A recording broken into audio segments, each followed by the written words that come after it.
Hello everyone, welcome back to another Raiders video. Fortunately, I have to recap a loss. This is the Raiders Chargers Week 1 game recap. So the loss was a very ugly loss, and that's kind of what happens when you lose to a Jim Harbaugh team. That's the way that he wins. He wins in an ugly fashion. This game was just very poorly executed. I thought that we did play some good football. Obviously, we're up at halftime, but not a good finish and a lot to recap in this game. And some things to maybe even worry about. So let's just get into it. So I think the biggest reason why we lost, and I'm not, I don't think it's an overreaction, but I think that, AP's in-game decision-making is not really that good. And we saw an example of that last year in the Miami game when we had the ball 2 minutes left in the half and, play conservative and got a field goal instead of a touchdown. So I was already skeptical of his in-game decision-making, and this game continued to prove that. Now, does not mean he's a bad head coach. He's still the guy I would want. And I don't think there's any hot seat for him right now. Not even close. His overall record is still 5-5 in terms of head coaching record. So the guy still gets the team prepared. And you saw that. The team came out prepared. That first quarter really on defense was everything I wanted it to be. The energy was insane. Patrick Graham blitzed like I've never seen him blitz. Crush Wilkins was out there balling. Max Crosby, the whole D-line was hunting out there, even though Tyree Wilson also got injured. Obviously, that's not going to be good to add on top of Malcolm Kuntz's injury. But the first quarter, I loved the energy. We came out aggressive, and that's the way that we had to come out in this game, because not only do we pride ourselves in being a physical team, but we're playing a team that's also a physical team because Jim Harbaugh was our head coach. So we came out, I thought, out physical them, at least on our defense against our offense, like I thought we would. And it was great to see, but they did not hold up for the whole game. I won't get into that, but again, AP's in-game decision-making was one of the reasons that we lost this game. That's not make him a bad head coach, but that is a flaw that he has. 4th and 1 at the 43, and we punt there. I know it's not really going well for us, but on offense at that point in the game, but it's only 1 yard. You're already in plus territory. All that drive for no points, I think, was just not a good decision, especially that late in the game. And then, going for it on 4th and 1 at your own 40, though, it was not a good decision. You know what I mean?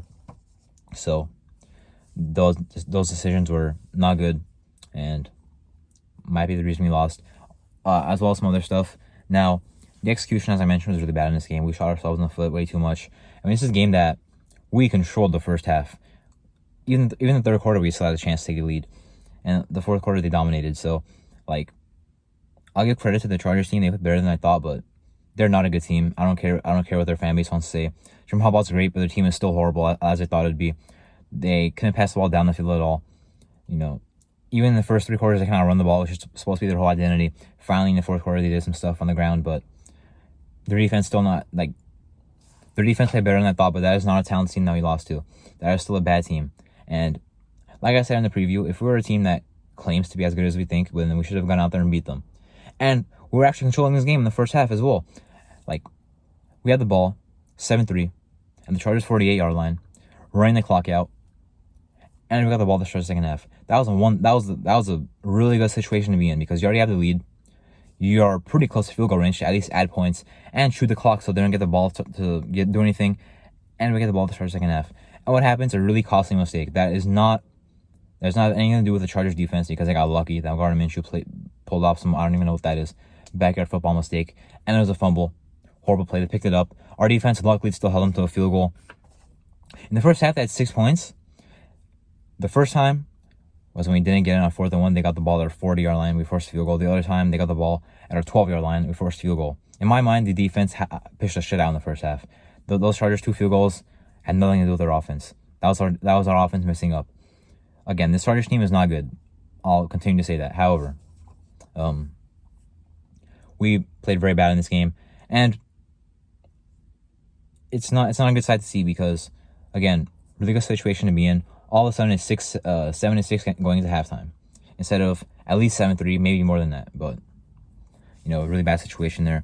Some more missed opportunities. We had a good Zamir White run finally, and then we get called for a holding on Mayer, which I don't think was much of a holding anyway. The next play, good run again, and Zamir White fumbles. Bad break. You know what I mean? Then we had a nice drive. Daniel Carlson, 49-yard field goal to take the lead, by the way, and he missed. That's a kick that he usually makes. I know he knows that, but we needed that one. So those are mishaps in this game where I think it's fair to say that we arguably lost this game more than they wanted. That was bad performance. Now for the offense, which was definitely the reason we lost. The offensive line was not holding up, and that's really where it starts. Gardner Minshew did not have a bad game. I thought that he executed the offense well. I thought he stayed on script as well, by the way. He wasn't like, running out of the pocket prematurely. I thought he stayed in there, made the throws he had to make. I thought he looked solid, but it's hard to move the ball and score points when the offensive line can't block in the run game or passing game. Samir White, maybe, I'm not going to say he's bad or whatever, but because Madison didn't have a bad game either. However, the offensive line could not block for him and could not block for Minshew either. So we should have taken more deep shots in this game because I thought we worked the intermediate level pretty well, but should have definitely thrown deep more often. But to do that, the offensive line has to hold up. And we have to run the ball successfully, which we did not do. And again, can't run block, can't pass block. Now the scheme, I think it's not a overreaction to say that, Getsy's not a good offensive coordinator. He wasn't with the Bears in 2 years. With us, he was not even the first option. Cliff Kingsbury, pulled out of that contract, and now we're stuck with this guy. And I mean, I'm not even surprised that everyone's saying, fire this guy after one game, because that's not even an overreaction. I can see this happening after every game. Pretty much after every game the Bears lost the last 2 years, that's what I saw in their comment section. So, yeah, that's not really an overreaction to say that he's not very good. My thought process was that with the weapons we have, which is Devontae Adams, Brock Bowers, Jacoby Myers, among other guys, we can get past that hump. And matter of fact, you actually saw us spread the ball out. Jacoby Myers has 61 yards, Devontae at 59, Bowers at 58, Trey Tucker had a nice third down conversion, Michael Mayer had a nice third down conversion, Alexander Madison got involved in the passing game. I thought that our weapons would be good enough to overcome, that, but it was not good enough, and gonna need to see more. The defense played well for 3 quarters. The fourth quarter was not on them. They were tired. Eventually, the running game for the Chargers broke us down. Dobbins had a couple huge runs, and that was, really bad timing as well. At that point, they already took control of the game, and the defense, only 1 sack, but got pressure on Herbert, I would say, pretty well. The Chargers passed the ball quickly the whole game, and they ran the ball mostly, so I can't really say we didn't get enough pressure because Crosby was out there doing his thing, Wilkins, so against teams that are going to really drop back and pass the ball more, I will see us getting more pressure. But could have used a turnover, that's for sure. That would have helped. This game is not on the defense, but to be an elite defense, you would like to see some more turnovers. So, fortunately, that did not happen. But I think the defense will not be an issue going forward. Even the run defense, because, again, it was good for 3 quarters. Going into the season, after the preseason, there was some question marks about the run defense. And I don't think the run defense is too bad. So, I think we'll be fine there. Again, 3 quarters of good run defense. So going forward, we're not 0-1 after we lost a division rival, which is, horrible. But we have a tough team on the road next week. Tough team on the road who did have some deficiencies on Thursday night when they played the Chiefs. The Ravens' offensive line looked pretty bad. Lamar Jackson was scrambling for his life. The passing game was pretty limited. They had 1 deep shot to Bateman that I remember, and outside of that, it was, check downs to Zay Flowers and stuff like that. And their defense did not look that good either, which, kind of might be due to losing Mike McDonald. But look, the Baltimore game is going to be really tough because they are a lot more talented than this Chargers team. But they have some deficiencies. We have to hope for the best. And luckily, we have the Panthers week 3, which should be a dub, I hope.